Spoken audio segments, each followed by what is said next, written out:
Hi, I'm Tim. Welcome to our channel and thanks for logging on. Today we're discussing the Audemars Piguet Edward Piguet Tourbillon. You can see this 18-karat white gold tourbillon on our website, purchase it there, and if you enjoy these videos, please subscribe to our channel. You can also click on the card in the upper right-hand corner of the screen at any time to see our full listing for this watch with additional accessories included, high-resolution images, and naturally complete pricing details. Now on my wrist, 6 1/3 inches, 16 centimeters in circumference, this oversized white gold mother-of-pearl dialed grand complication has the elegance of a vaulted suspension bridge and the solidity of a Brinks truck. Quite simply, this watch is a strange dichotomy, but a wonderful one, combining gorgeous fluted flanks with an almost ethereal dial, motion works suspended above that multi-chromatic mother-of-pearl dial just atop the tourbillon. Now in terms of fit, let me first say that this watch is quite a bit bigger than a conventional Edward Piguet. From lug to lug, the watch actually measures 51.5 millimeters, so it has good span across the wrist.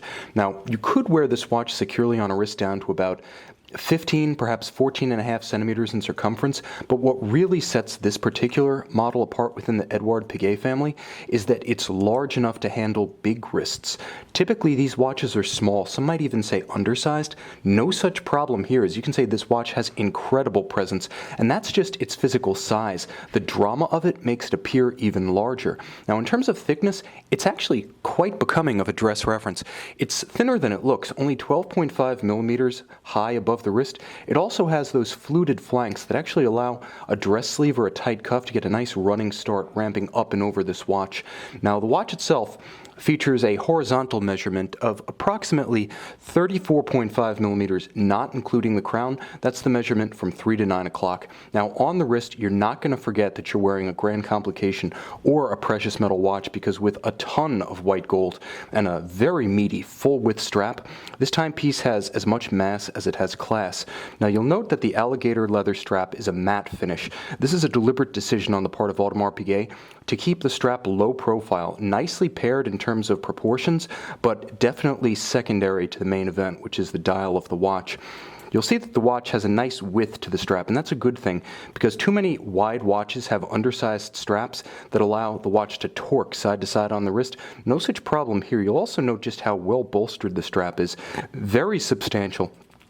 This is like a substantial piece of steak binding a real gem to your wrist. It's meaty, it's satisfying, and it has tremendous panache. And it's paired with a beautiful, full polish, AP inset logo, single fold, white gold Audemars Piguet deployant buckle. On a watch this valuable and this heavy, you want a deployant, not a pin buckle, to prevent accidental drops when you're putting the watch on or taking it off. And with an original retail of just over $200,000, you'll appreciate that extra measure of security. Now the watch is handsome and striking and a little bit of an occasion in and of itself, and that's because the Audemars Piguet caliber 2883, effectively part of the third generation Audemars Piguet Tourbillon family, really is the heart of the watch and the heart of the dial. Now you can see a bridge bearing the motion works just above the tourbillon at 6 o'clock. You'll note just how much of the motion works itself is visible. Now the motion works drives the hands. You can see the minute wheel pinion, you can see the minute wheel driving the hour wheel, and then just above it, you can see two gorgeous 18-karat white gold foy or leaf style hands.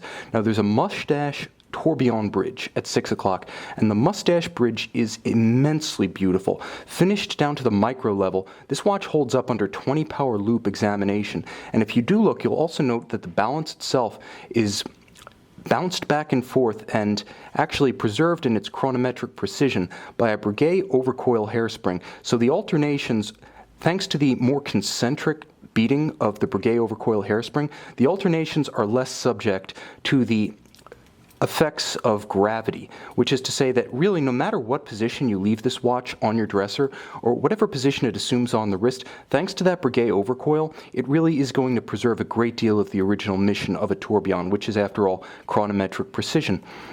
The watch is as dramatic on its caseback as it is on its dial. Now you can see that the watch is in some ways very traditional, with a 21,600 vibration per hour tourbillon The watch actually has an immense mainspring barrel that permits 3 days or 72 hours of autonomy in between windings. Now, I don't know why you wouldn't want to wind this watch daily, but the bottom line is if you do have a little bit of a rotation of watches, this is a watch you can avoid winding more than every third day. You'll also note just how traditional the architecture is, with the power flowing down from the mainspring barrel after it comes in via the crown wheel through a traditional center wheel and an oversized drivetrain that propels the tourbillon cage.